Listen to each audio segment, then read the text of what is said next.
Well, hello everyone. Welcome to this week's episode of Certified Forgotten. Nominally, we are your horror podcast that talks about films with 10 or fewer reviews on Rotten Tomatoes.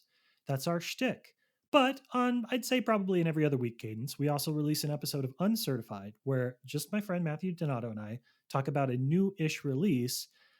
And to be honest, there is no chance in hell that we could let the theatrical window for Sinners go by without the two of us talking about this movie a little bit. And I feel like, by your standards, Donato, you have saw this relatively recently too. You only saw this a few days before release. So this isn't something where you've been sitting on thoughts about the movie for like a month, which is typically the gap of time. That's what is usually, but you'll see a movie and then a month later I'll see it because you'll get it 2 or 3 weeks before the release. So I think you and I have kind of the same window for when we saw Sinners. I think this is going to be a more equal conversation than normal. Yes. I don't want to get into it just yet if you want to preamble anything because I already if you follow my live stream with Perry Nemiroff, you know where I stand on this and you know why commenters were mad at me for reasons that I won't say just yet, but I think this will be a fun conversation. All right, let's get into it. You're right. I do want to give just a brief plot synopsis for those who haven't seen it. I'm going to anchor this if you're a listener, because I know that I have a lot of folks in my life that are not horror fans. If you're a listener and you think that Sinners is you can't see it because it's too gory, no, you should check it out. It's like 90s gore. You can definitely do it. You should watch Sinners. I am telling you, no matter where you land on that spectrum, I think you're probably okay to go see it in theaters, and I think you should. But if you haven't and you're waiting, just a quick rundown of what happens in the film. Years after brushing the dust off their Mississippi hometown, the Smokestack twins are back. Brothers Smoke and Stack are newly flush and ready to give the local black community a liquor joint of their very own. But navigating the relationships of the people they left behind proves almost more than the two men can handle. And that's before a trio of vampire musicians show up at their front door, demanding that the duo turn over their cousin Sammy, whose skill with the guitar proves to be a siren song for the undead. The latest film from Ryan Coogler, Sinners, is a blockbuster mashup of roots music and horror that, in my humble opinion, raises the bar impossibly high for the rest of 2025. Donato, I did not catch your live stream with Perry, and I have yet to read your review because I'm just now going back and reading the commentary that people have written. So fill me in. Where do you sit with Sinners? I sit squarely on Sinners is at times a fantastic movie. And I say at times because everything that I was hyped about it possibly being from the trailer, the mixing in of From Dusk Till Dawn, the mixing in of Demon Knight, I got that. I got Mm. exactly what I wanted in those regards. I also was not expecting and did get this type of like Quentin Tarantino coded anger at history itself. Thinking specifically of Django Unchained and Inglorious Bastards. And it all came together in this really ambitious vampire film that, in my humble opinion, takes too long to get there. And I know this is why I have an unpopular opinion about Sinners. And I still want to say it is a positive review I wrote for this Oh movie. yeah. It's a 3.5 out of 5. Like, I am not saying this is a bad movie by any means. But what I am saying is the lessons it learned from Dusk Till Dawn, where you establish everything so early and you build these characters up and you really take time to sit with them, and then in From Dusk Till Dawn you get to the titty twister. Well, that is Sinners. You establish Smoke and Stack, you establish all the major players in this film where they're going to pick up the bouncer, the blues player, all these other characters.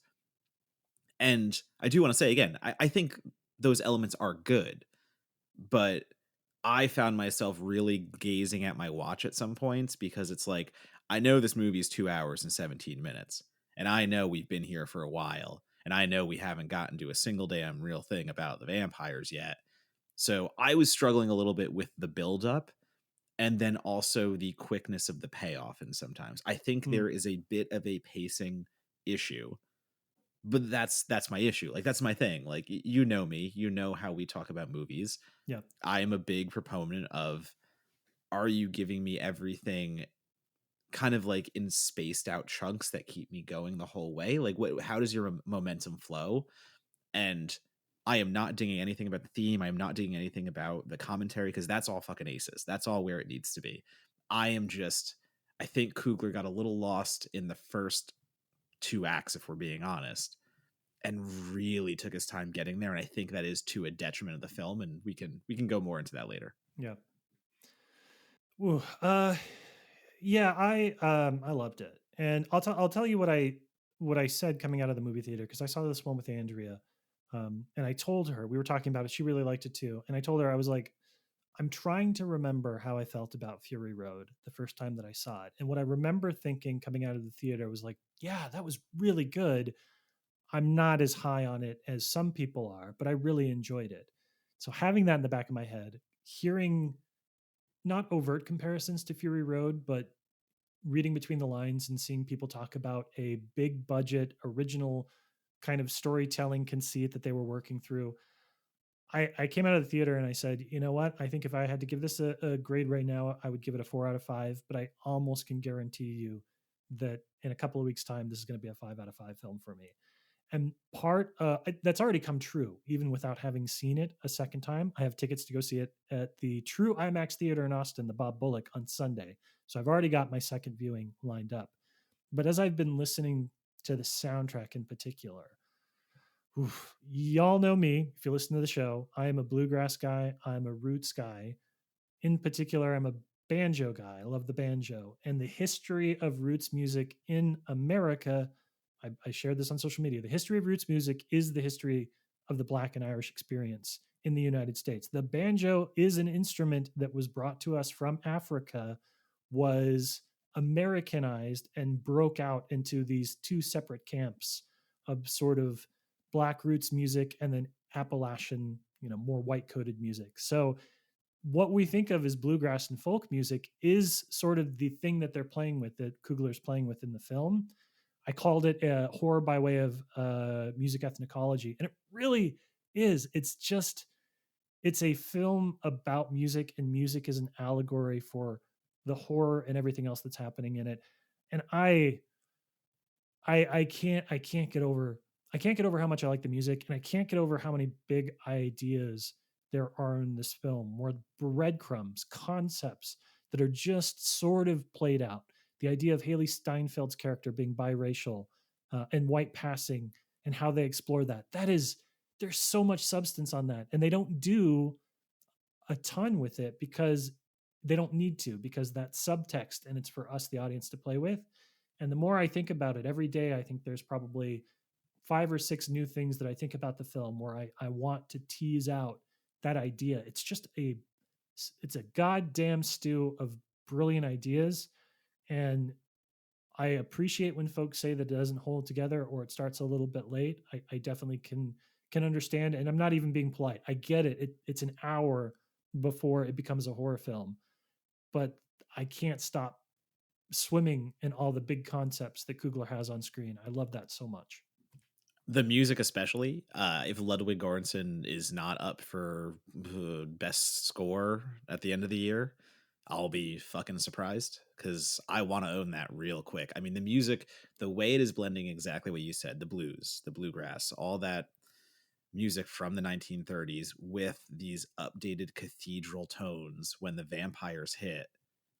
Oh man, it's magic. Like that is a beautiful Yeah. union. But not only that, we have to recognize the fact that Miles Catton is number one, first role, Smoking Stack's cousin, Sammy the Preacher Boy Moore, and he's fucking crushing it. He's bringing together music in such a unique way.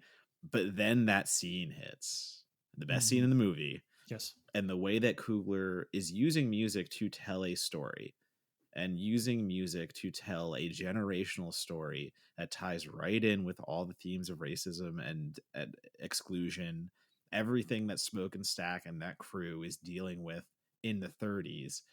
And they translate that into this fucking beautiful music video of Black culture and music through the eras and how that expression is keeping things alive. Like every decade, it is keeping preserving history through music by evolving it and taking it into different roads. But when it all overlaps and it all becomes this thing of togetherness, because as much as the music evolves and as much as the sounds are different, have things really changed? That's fucking compelling. It's Yeah. very good, and that's why I say, like, I think this movie is fantastic at parts. I think this movie does go above and beyond the way it uses visual storytelling and also musical storytelling to get through all of that. I that stuff is good. That stuff's real good. I've seen a few folks, I don't want to say complain, but they've picked a bit at the way that that scene impacts the rest of the film, because there is sort of the suggestion of actual magic or the supernatural in that scene. But here's the thing, I don't think you need to read Sammy's character as overtly magical in any way. I think music is magical. And I think that scene is the wise up scene from Magnolia.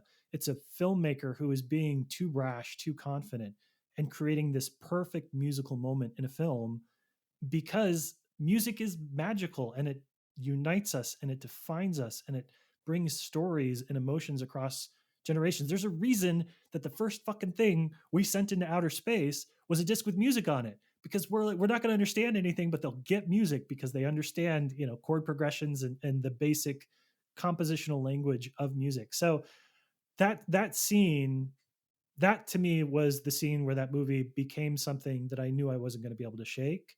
Um, and then that is the, not the first, but there's just a rash of musical numbers from that point on that are so fucking loaded. The Jack O'Donnell Rocky Road to Dublin number is another like barn burner. My TikTok is full of creators, black creators and non-black creators, that are just like, yep, I would have left the barn. I would have gone right outside and I would have hoed down with the best of them, because that song is a burner. There is it is a graduate level thesis on music history wrapped in a B horror movie. And if there's any part of that that sounds like I'm complaining about any of that, my God, no. It is it is I can't believe anybody gave $90 million for this, and I'm so fucking grateful that they did. Well, I mean, so we're talking about the music, but there's still so many other elements to this Oh yes. film. I think the second for me, when I wrote my review, I was like, listen, I have my issues with certain aspects, but the ensemble and the music keep this thing at a high tick. Like, this is Yeah. going at a high level because of that, any which way, any complaint you might have. And to highlight the ensemble, fucking just you look up and down, and every single character, as much as I said it takes a long time for the movie to get where I want it to get and to really nail the tonal differences and bring them all together, I still wanted to spend time with all those characters. I mean, like, I still wanted to. That goes beyond Michael B. Jordan playing two brothers who are wildly different, and the way he gets to play cocky one way and kind of more reserved in the other, which was fantastic. I think Michael B. Jordan does a great job really defining Smoke and Stack as Hmm. separate versions of kind of like the same character, just gone different roads. But I mean, like, Wumi Masaku is just amazing Yes. in everything she's like. Her presence is felt so strongly.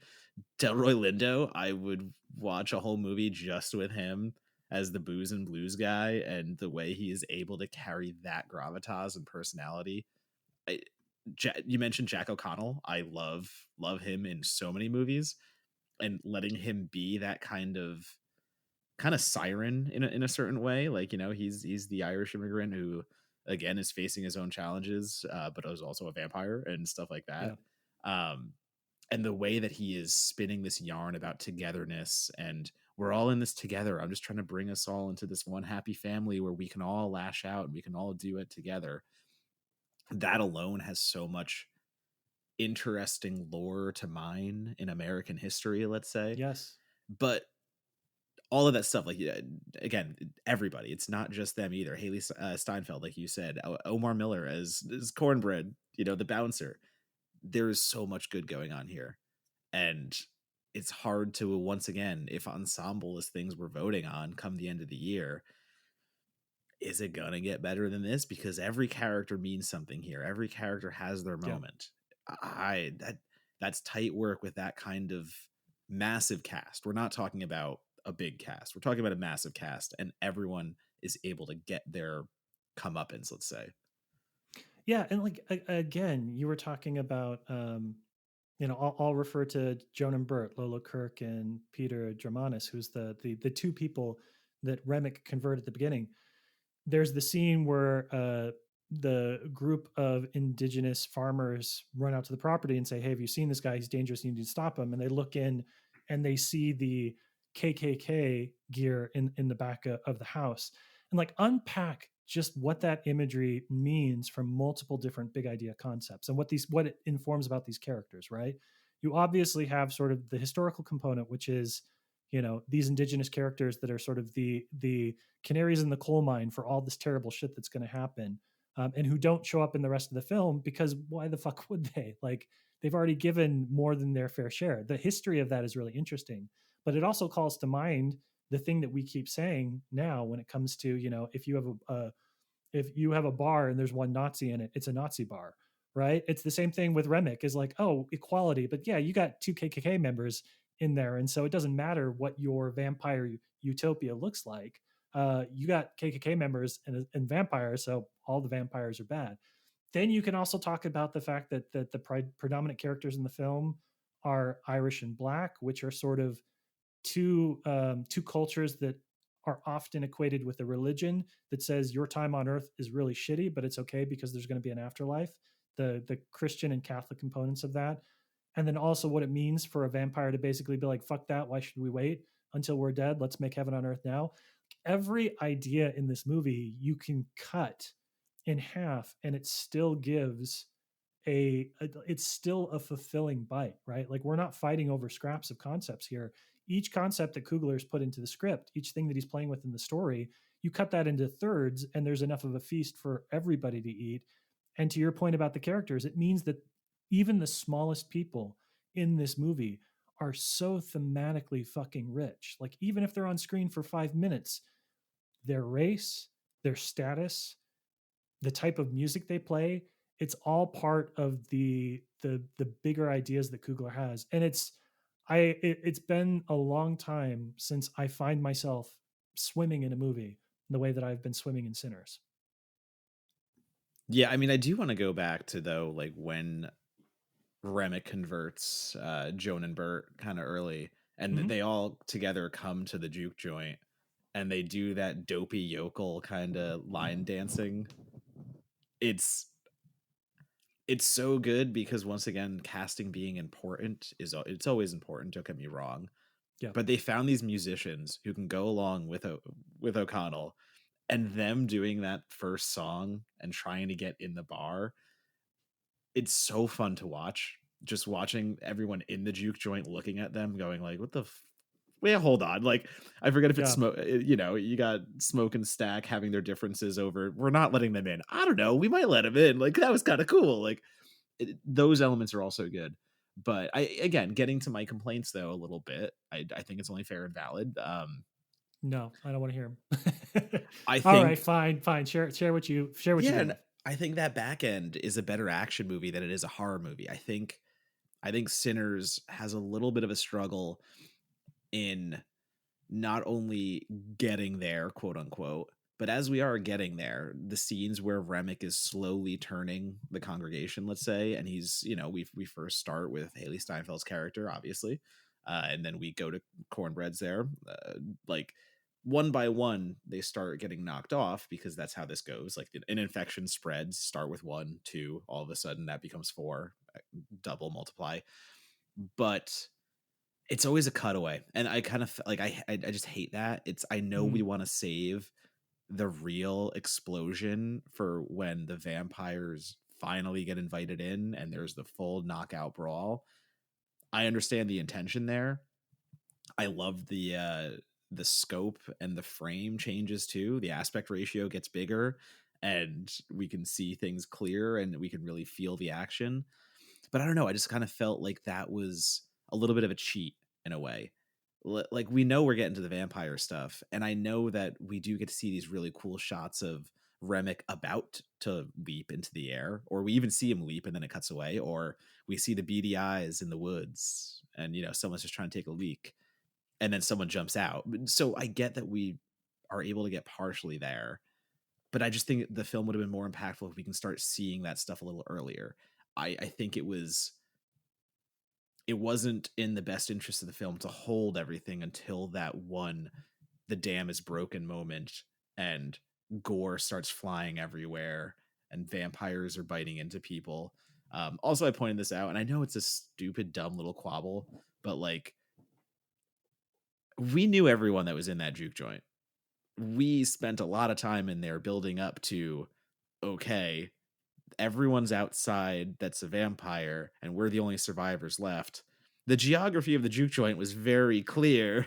And yet Yes. when those doors burst open, there are random characters that start getting murdered who were never there until like they're like NPCs just spawned Yes. basically to die.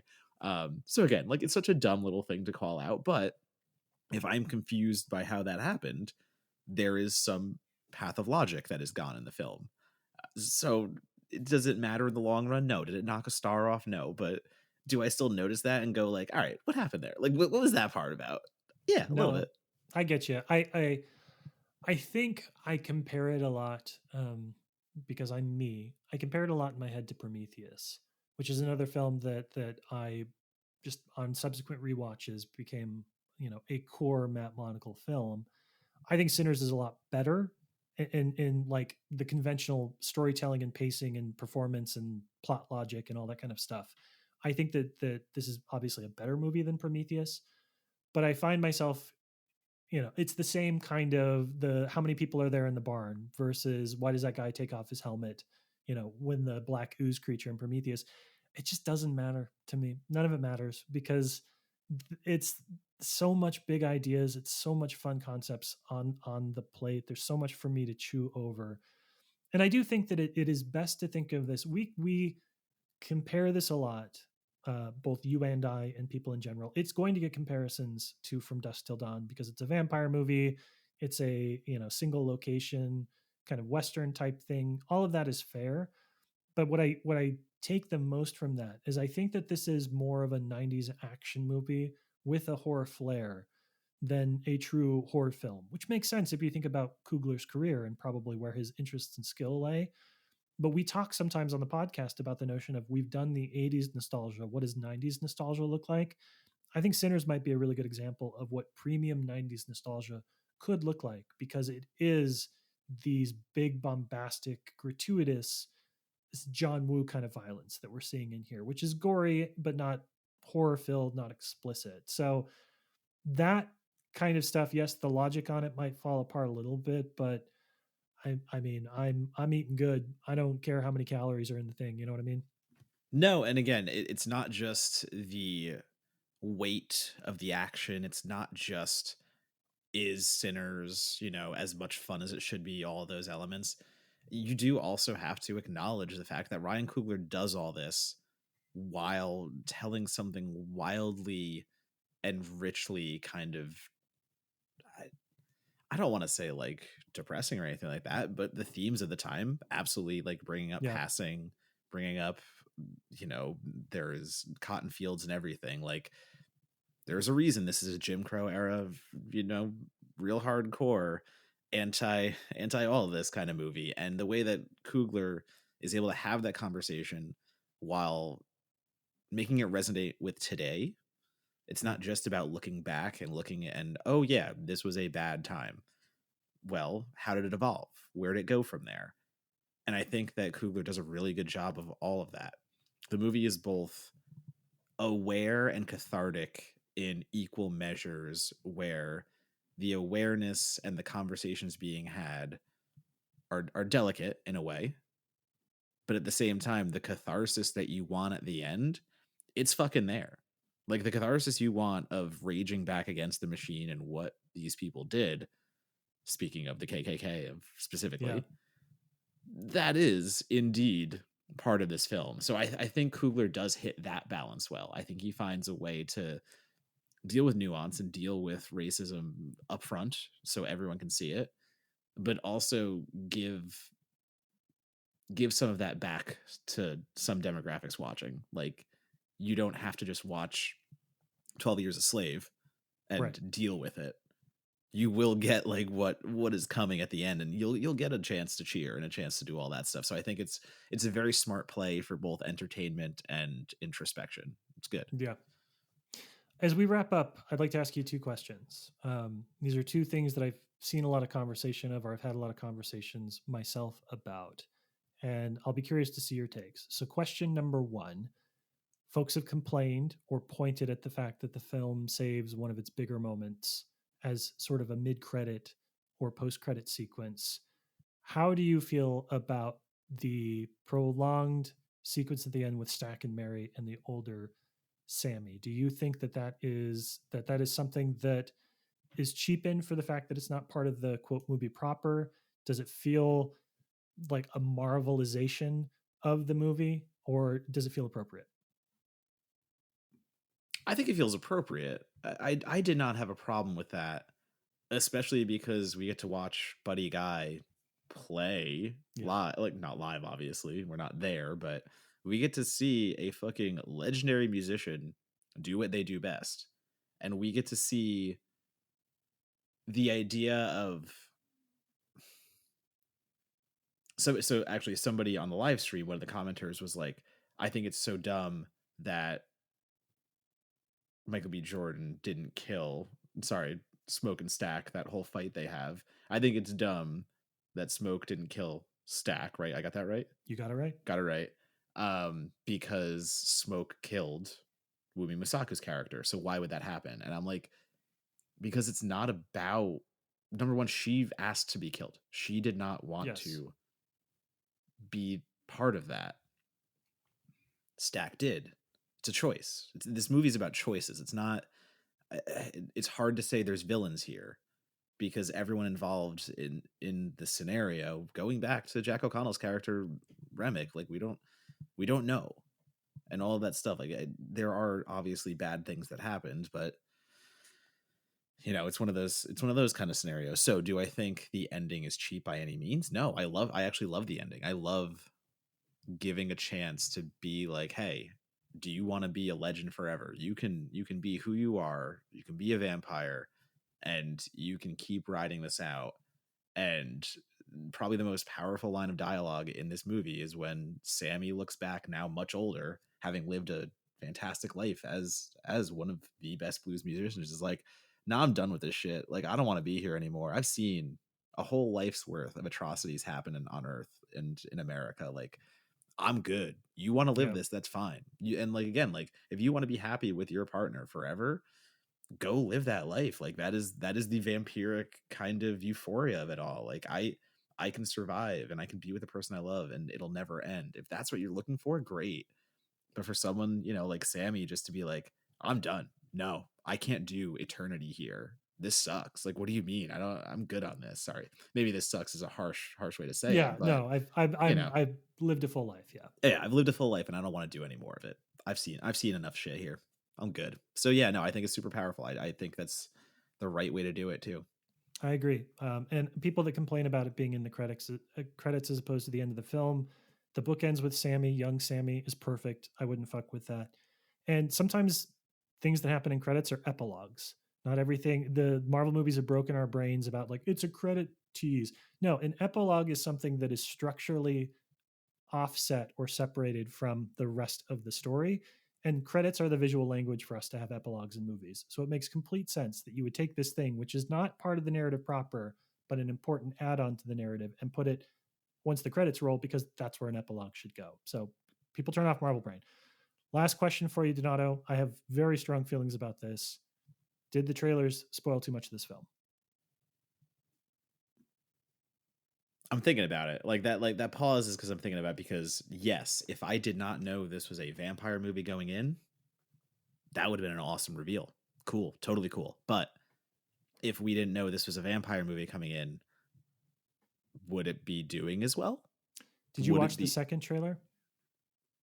Maybe I didn't. I feel like I watched the trailers. What are you referring to? What does it give away? So the specific question for here is the second trailer. If you watch it, you know within 90% certainty who lives and who dies, Oh, because yes. they have Okay. Hailey Stanfield, they have Omar Miller, they do the stuff with Stack on the other side of the door where he's hitting his head.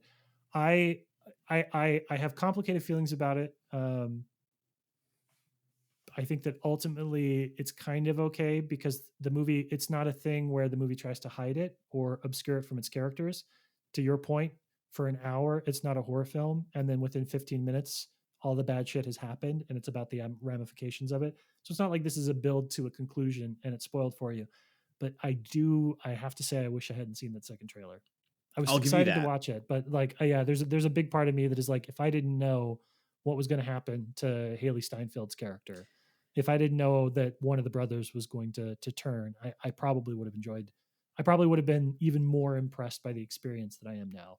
But you have to. That's the stuff you have to do to sell the movie too. So I mean, I get it. Well, I mean, you could sell vampires without selling Stack being dead. I do agree with that.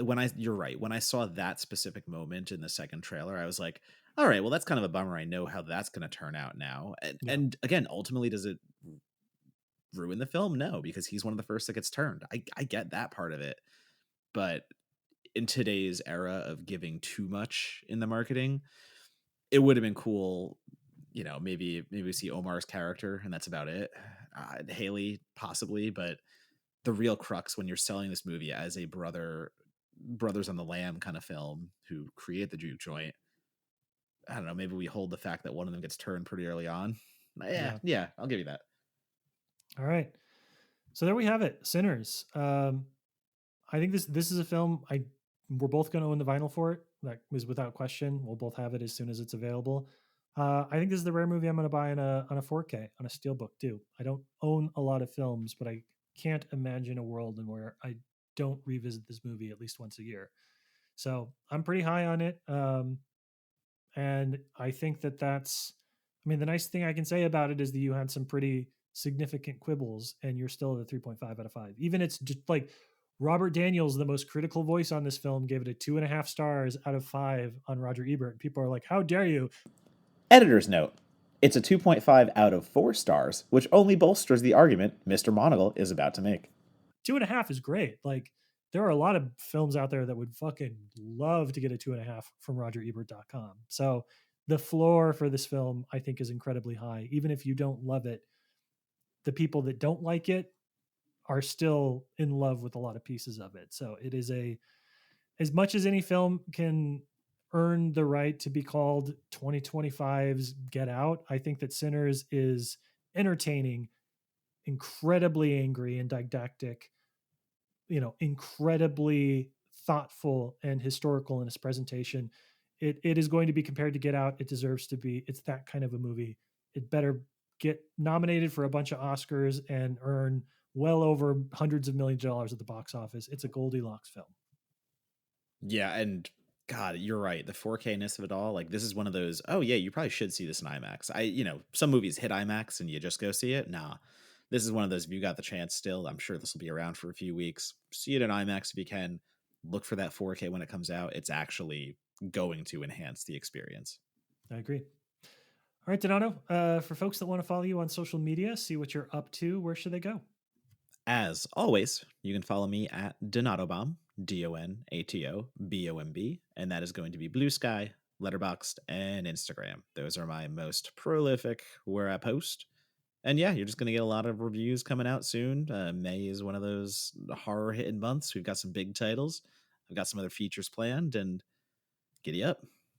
And I will tell people, if you haven't already, and if you're inclined to get a tease at the experience, I've apologized to Donato profusely. I cannot read your Predator Badlands first 20 minutes preview piece because I can't spoil the movie that much for me.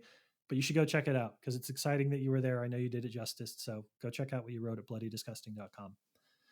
As for myself, you can find me on Blue Sky, Monagle at bluesky.social. And please, if you haven't already, what are you doing? Subscribe to our podcast on YouTube, on Apple Podcasts, on Spotify, on the iHeartMedia app, if that's something that you use. We are we're well over 100 episodes now. We're showing no signs of slowing down. It's going to be a really fucking good year for both films and our film guests. So get in while the getting's good.